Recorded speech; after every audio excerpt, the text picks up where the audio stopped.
नमस्कार, मैं हूं आपके साथ स्नेह श्रेयस। आयोन भारत देख रहे हैं आप। पश्चिम बंगाल एक ऐसा राज्य जो कभी औद्योगिक क्रांति का नेतृत्व करता था, आज खुद अपने ही अतीत की परछाई बनकर रह गया। जहां एक समय कोलकाता, हल्दिया, दुर्गापुर, आसनसोल और जमशेदपुर जैसे शहर भारत के औद्योगिक नक्शे पर चमकते सितारे थे, वहां आज खामोशी है। चिमनियों का धुआं अब ठंडा हो चुका है और मशीनों की आवाज अब केवल यादों में है। जो राज्य कभी भारत के उद्योग, व्यापार और शिक्षा का सिरमौर था, वो आज लगातार पिछड़ रहा है और इसका सबसे बड़ा कारण है नेतृत्व की असफलता। 2011 से लेकर 2025 तक केवल 14 सालों में पश्चिम बंगाल से 6,688 कंपनियां या तो बंद हो गई या पश्चिम बंगाल को छोड़कर दूसरे राज्यों में चली गई। ये केवल आंकड़े नहीं हैं, इन आंकड़ों के पीछे लाखों नौकरियां और व्यवसायों का नुकसान छिपा है, जो राज्य के औद्योगिक स्वास्थ्य पर सवाल उठाता है। इनमें से 110 कंपनियां देश के प्रमुख स्टॉक एक्सचेंजों में सूचीबद्ध थी। मतलब ये सिर्फ छोटे मोटे व्यवसाय नहीं थे, बल्कि देश की आर्थिक रीढ़ का हिस्सा थी। लेकिन आज वही कंपनियां या तो बंद है या कहीं और जाकर फल फूल रही हैं। जब देश के बाकी राज्य जैसे गुजरात, महाराष्ट्र, उत्तर प्रदेश, कर्नाटक, तेलंगाना प्रधानमंत्री नरेंद्र मोदी की औद्योगिक नीतियों का लाभ उठाकर तेजी से आगे बढ़ रहे हैं, तब बंगाल जैसे मानो किसी एक ही जगह थम गया है। सवाल है क्यों? क्या बंगाल के पास संसाधन नहीं है? क्या बंगाल के पास श्रम शक्ति नहीं है? क्या बंगाल की भौगोलिक स्थिति रणनीतिक नहीं है? बिल्कुल है। फिर समस्या क्या है? समस्या है नेतृत्व की सोच, निर्णयों में सुस्ती और शासन में भरोसे की कमी। बंगाल के औद्योगिक पतन की शुरुआत सिंगूर से हुई। टाटा मोटर्स की नैनो परियोजना को लेकर जो विरोध हुआ, उसने निवेशकों को एक स्पष्ट संदेश दिया: बंगाल में स्थायित्व नहीं है। उस घटना ने बंगाल को एक औद्योगिक विरोधी राज्य की छवि दे दी। नतीजा, टाटा का कारखाना बंद किया, गुजरात चला गया और बंगाल का भविष्य भी उसी दिन स्टेशन छोड़ गया। इस एक घटना ने अगले 10 सालों तक किसी भी बड़े निवेशक को बंगाल की ओर देखने से रोक दिया। विश्वास टूट गया और उद्योग विश्वास पर ही खड़ा होता है। बंगाल में उद्योग लगाना अब जोखिम का खेल बन गया है। कोई भी व्यवसाय यही नहीं चाहता कि कब उसके प्रोजेक्ट पर स्थानीय राजनीति हावी हो जाएगी, कब रंगदारी मांगी जाएगी और कब योजनाएं अधर में लटक जाएंगी। कई बार देखा गया है कि स्थानीय नेता, ट्रेड यूनिट और राजनीतिक कार्यकर्ता मिलकर उद्योगपतियों पर दबाव बनाते हैं। कई मामलों में निर्माण सामग्री की आपूर्ति, सुरक्षा और मजदूरी के ठेके भी नेताओं के माध्यम से बढ़ते हैं और प्रशासन वो केवल तमाशा देखता है। इसी का नतीजा है कि 6,688 कंपनियों ने एक ही निर्णय लिया: बंगाल छोड़ो।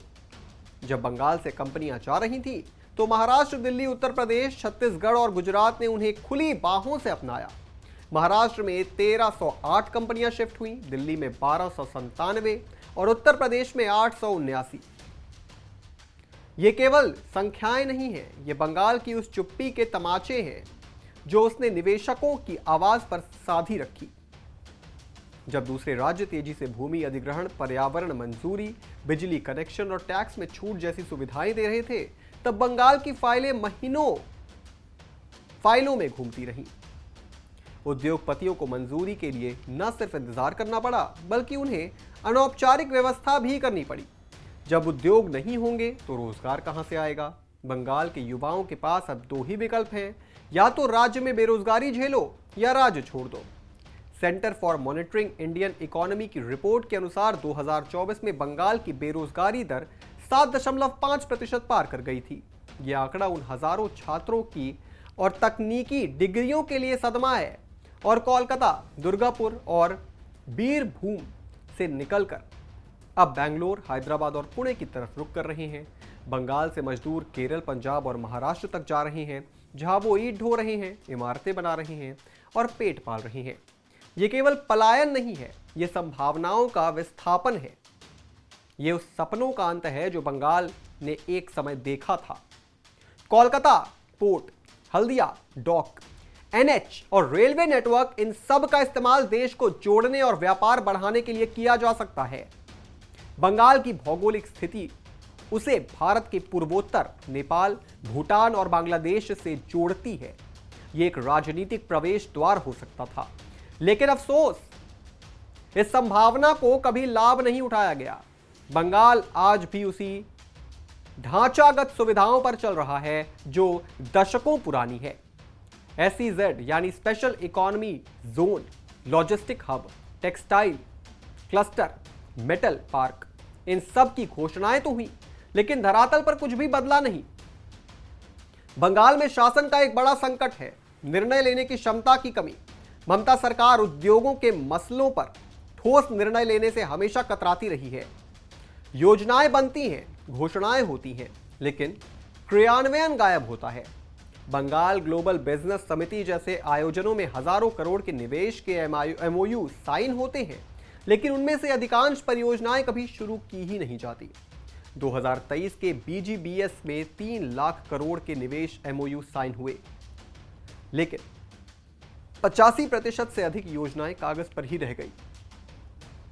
एकल खिड़की सिस्टम की घोषणा हुई, लेकिन उद्योगपतियों को आज भी चक्कर काटने पड़ते हैं। ये केवल प्रशासनिक जटिलता नहीं, बल्कि नीति निर्माण में स्पष्टता की कमी भी दर्शाता है। ममता बनर्जी ने जब 2011 में सत्ता संभाली तो जनता को उम्मीद थी कि बदलाव आएगा, वामपंथी शासन की हड़ताल संस्कृति खत्म होगी और उद्योग फिर से लौटेंगे। लेकिन पिछले 14 वर्षों में जो हुआ वो जनता की उम्मीद के साथ धोखा है। आज बंगाल का युवा रोजगार के लिए दिल्ली की मेट्रो में सफर कर रहा है, पंजाब की ईंट भट्टियों में काम कर रहा है और हैदराबाद के कॉल सेंटर में अंग्रेजी सीख रहा है। लेकिन उसका अपना राज्य जहां से वो आया है वहां चुप्पी है, खाली कारखाने हैं और नेताओं के नारों की गूंज है। पश्चिम बंगाल में दशकों से व्यापार करने वाली कंपनियों एक और राज्य छोड़ रही हैं और वहीं हाल ही में ममता बनर्जी की सरकार ने कुछ ऐसा किया है जिससे यह पलायन और तेज हो सकता है। अप्रैल 2025 में राज्य की ममता सरकार ने उद्योगों को लाभ पहुंचाने वाली सभी सरकारी योजनाओं को बंद कर दिया था। उद्योग धंधों को लुभाने के लिए 1993 से लेकर 2021 तक बनाई गई सभी नीतियां एक झटके में राज्य सरकार ने खत्म कर दी थी। इसका असर यह होगा कि राज्य में कोई भी उद्योग स्थापित करने पर किसी कारोबारी को कोई लाभ नहीं मिलेगा, चाहे वो जमीन से जुड़ा हो, बिजली से जुड़ा हो या फिर अन्य किसी एंगल से। एक रिपोर्ट बताती है कि ममता सरकार ने उद्योग धंधों को यह फायदा देने इसलिए बंद किए थे ताकि वो सामाजिक कार्यों के लिए और पैसा सरकारी खजाने से मुक्त कर सके। रिपोर्टों के अनुसार ममता सरकार की योजनाएं रद्द करने का उद्देश्य सामाजिक कार्यों के लिए बजट बढ़ाना था, लेकिन आलोचकों का मानना है कि इससे उद्योगों को नुकसान पहुंच सकता है। इसमें दालमिया जैसे देश के पुराने और विशाल कारोबारी घराने भी शामिल हैं। यह नुकसान 500 करोड़ तक का बताया गया था। उद्योग धंधों को कोई भी लाभ न देने का ये कदम पश्चिम बंगाल सरकार ने ऐसे समय में उठाया है जब बाकी राज्य उनके लिए बाहें खोलकर खड़े हैं। कहीं ₹1 में जमीन दी जा रही है तो कहीं पूरे नए शहर बनाए जा रहे हैं ताकि उद्योग धंधे उनके यहाँ आ सकें। पश्चिम बंगाल में पुरानी कंपनियां तो बाहर जा रही हैं, नया निवेश भी सिर्फ घोषणाओं और कागजों पर ही हो रहा है। राज्य की मुख्यमंत्री ममता बनर्जी ने दावा किया था कि जनवरी से नवंबर 2024 में पश्चिम बंगाल में 39,000 करोड़ से अधिक के निवेश प्रस्ताव आए थे। उन्होंने दावा किया था कि ये देश में तीसरा सर्वाधिक है। केंद्र सरकार के एक और विभाग की एक रिपोर्ट इस दावा की सच्चाई खोलती है। भले ही राज्य में बड़े बड़े निवेश के वादे किए गए हों, लेकिन असल में ये वादों के मुकाबले कहीं नहीं ठहरते। DPIIT की IEM रिपोर्ट के अनुसार पश्चिम बंगाल में 2024 में नवंबर महीने तक 3,735 करोड़ के निवेश ही हुए थे, जबकि वादा कहीं अधिक था। पश्चिम बंगाल औद्योगिक निवेश के मामले में भी बाकी राज्यों के सामने कहीं नहीं ठहरता।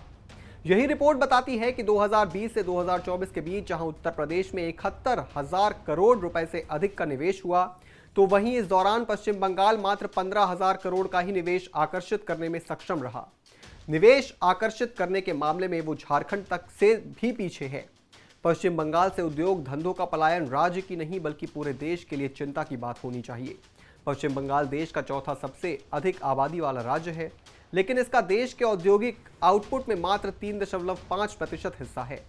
इसके पीछे होने के चलते राज्य में भारी बेरोजगारी की समस्या है। बॉर्डर क्षेत्रों में जनसंख्या और संसाधन पर दबाव बढ़ने की बात भी कई रिपोर्ट्स में सामने आई है, जो रोजगार और निवेश के लिए एक अतिरिक्त चुनौती बनता जा रहा है। राज्य में कानून व्यवस्था की स्थिति को लेकर निवेशकों की चिंता बनी हुई है और सामाजिक तनाव भी एक बड़ी चुनौती है। राज्य में कानून व्यवस्था की दयनीय स्थिति के चलते कोई बड़ी कंपनी निवेश नहीं करना चाहती। यही कारण है कि 1960 के दशक में जिस पश्चिम बंगाल का देश की जीडीपी में 10% से अधिक योगदान था, अब वो मात्र 5% तक टिक गया है। उससे छोटे राज्य उससे आगे निकलने वाले हैं। यदि पश्चिम बंगाल की ममता सरकार का यही रवैया रहा तो इससे बाकी देश भी प्रभावित होगा। उसकी धीमी आर्थिक विकास गति देश को पीछे खींचेगी। अब वक्त आ गया है कि पश्चिम बंगाल केवल नारों से नहीं, निर्णय से चले। निवेशकों को भरोसा चाहिए, उद्योगपतियों को ड्यूरेबिलिटी चाहिए, युवाओं को अवसर चाहिए। और ये सब तब संभव होगा जब राज्य का नेतृत्व राजनीतिक रैलियों से निकलकर उद्योग नीति की टेबल पर बैठेगा। बंगाल को नारे नहीं चाहिए, बंगाल को संवेदनशील और सशक्त नेतृत्व चाहिए। ऐसा नेतृत्व जो न केवल समस्याओं को पहचाने बल्कि उन्हें दूर करने की राजनीतिक इच्छा शक्ति भी रखे। अगर अब भी बंगाल नहीं जागा तो आने वाले 10 सालों में ये स्थिति और खराब हो जाएगी।